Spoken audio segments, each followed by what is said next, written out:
Soal pertama adalah syarat-syarat penamaan pada sebuah variabel.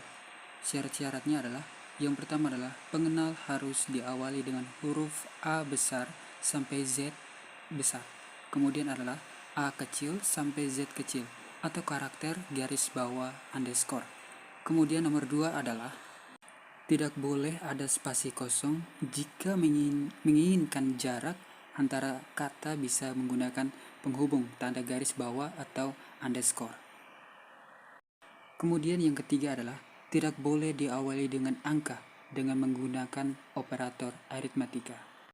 Kemudian yang keempat adalah panjang pengenal boleh lebih dari 31 karakter, tetapi hanya 31 karakter pertama yang dianggap berarti.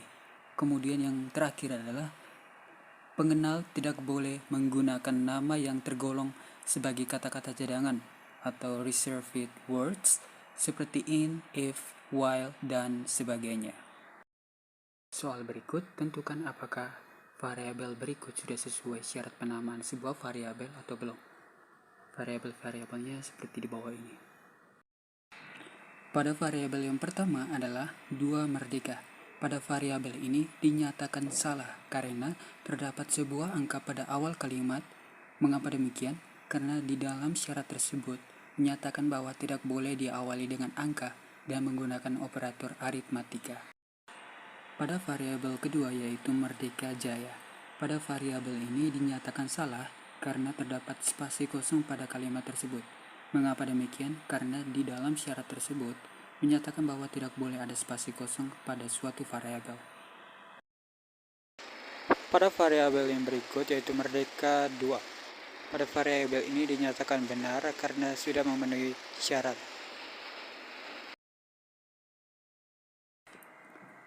Pada variabel berikut adalah deret underscore bilangan. Pada variabel ini dinyatakan benar karena pada variabel ini menggunakan spasi underscore atau garis bawah sebagai tanda penghubung suatu variabel. Pada variabel ini dinyatakan salah. Mengapa demikian? Karena di dalam variabel ini tidak bisa memiliki karakter khusus seperti gambar di atas ini. Soal yang ketiga adalah jelaskan maksud dari instruksi-instruksi di bawah ini. Instruksi atau perintah yang pertama adalah char, di mana char ini bertujuan untuk menampilkan suatu karakter tertentu atau untuk menerjemah nomor, halaman atau kode yang mungkin diperoleh dari file tipe komputer lain menjadi suatu karakter tertentu. Kemudian instruksi atau perintah yang berikut adalah define P3,14. Pada perintah ini dilakukan karena pada program yang kita buat akan membutuhkan konstanta, yang dimana yang harus kita ketahui bahwa nilai Pi dalam rumus lingkaran adalah 3,14 dan define sendiri adalah perintah untuk konstanta, di mana konstanta adalah variabel yang nilainya tetap selama program dijalankan. Pada perintah yang berikut, di sini terdapat if, cout, dan else.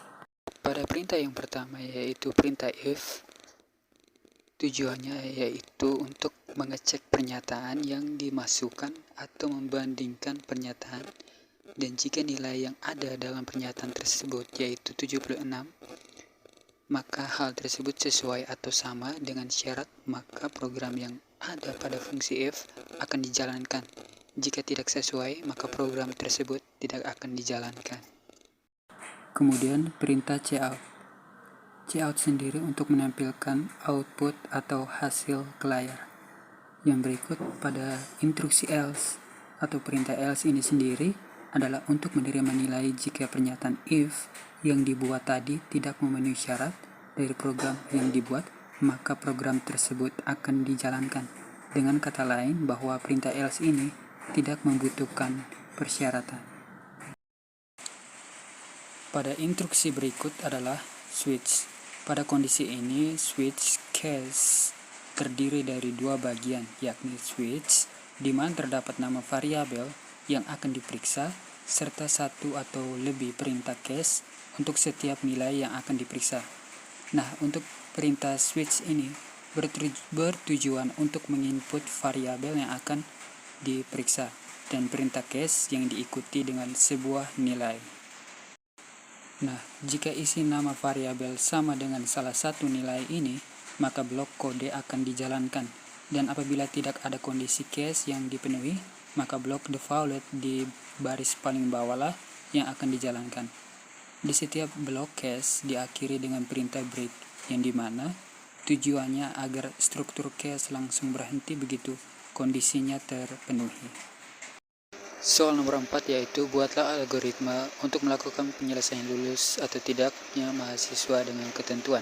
Yang pertama adalah mahasiswa dinyatakan lulus jika nilai yang diperoleh lebih dari sama dengan 76. Maka di sini jawab masukkan nilai mahasiswa, kemudian yang kedua adalah cek apakah nilai lebih dari sama dengan 76, kemudian yang terakhir adalah jika ya cetak lulus.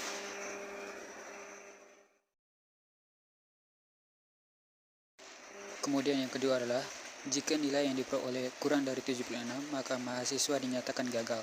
Jawab masukkan nilai mahasiswa, kemudian berikut cek apakah nilainya kurang dari 76. Kemudian yang berikut, jika ya, cetak gagal. Baik, untuk lanjut nomor 5, buatlah algoritma dengan notasi pseudocode dan flowchart untuk memecahkan masalah berikut.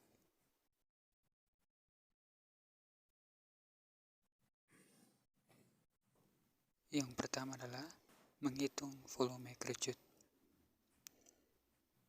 Kemudian menggunakan algoritma dari volume kerucut, maka tampilannya akan seperti berikut.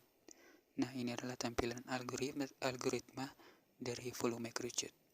Yang pertama adalah volume input nilai jari-jari, simpan ke variabel R, kemudian baca input nilai tinggi, seterusnya simpan ke variabel tinggi, masukkan rumus volume kerucut, dan tampilkan hasil volume kerucut berikut.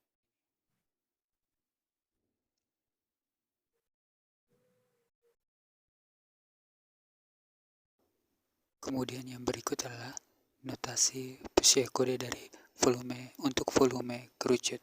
Maka tampilannya akan seperti berikut.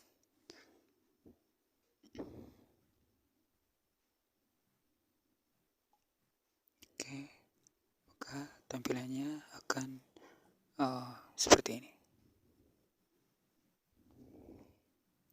Nah, ini adalah tampilan dari notasi pseudocode dari untuk volume kerucut. Teman-teman bisa lihat notasi pseudocode. Di sini dia memiliki dua tipe, yakni tipe yang pertama adalah deklarasi dan deskripsi. Teman-teman bisa lihat data-data yang sudah saya masukkan dalam deklarasi dan deskripsi. Kemudian yang berikut adalah notasi flowchart untuk volume kerucut. Untuk notasinya tampilkan seperti ini. Nah, ini adalah flowchart untuk volume kerucut. Dan di bawah ini adalah langkah-langkah untuk menyelesaikan suatu masalah. Langkah untuk menyelesaikan flowchart volume kerucut dengan menggunakan flowchart. Kemudian yang berikut adalah menampilkan deret bilangan Fibonacci. Yang pertama adalah algoritma dari bilangan Fibonacci. Tampilannya seperti ini.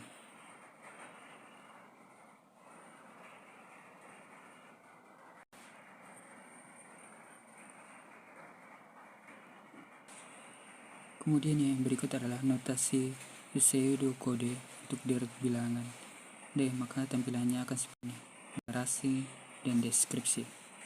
Teman-teman bisa lihat pada layar tersebut. Kemudian adalah notasi flowchart untuk deret bilangan Fibonacci. Maka tampilannya akan seperti berikut ini. Sebelum itu saya minta maaf karena di sini saya harus mengerjakannya sendiri dengan menggunakan tangan sendiri ya. Maka tampilannya akan seperti gambar di atas ini.